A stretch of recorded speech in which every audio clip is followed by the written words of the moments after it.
তেওঁৰ জীৱনমুখী ৰেলগাড়ীখনক কেতিয়াও হেৰুৱাৰ কথা নাছিল মই।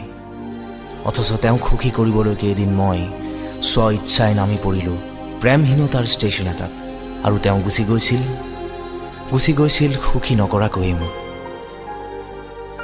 সপোন দেখাৰ বাবেই আমি সুখী হ'ব নোৱাৰোঁ কোনোৱে।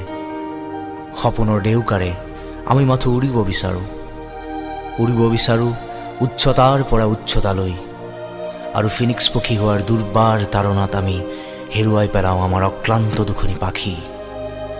যিদৰে তেওঁৰ প্ৰেমত পৰি মই হেৰুৱাইছিলোঁ এদিন দুৰ্দান্ত মোৰ প্ৰেমিক হৃদয়খনি। অথচ সুখী হ'ব নোৱাৰোঁ। আপুনি বাৰু কি বিচাৰি ফুৰিছে জীৱনৰ পৰা? সুখ, সমৃদ্ধি, সম্পত্তি, ঘৰ দুৱাৰ, মাটি বাৰী, মোটা বেংক বেলেঞ্চ, গ্ল্যামাৰ, মাৰুতি জেন, ইণ্ডিকা, ফ'ৰ্ড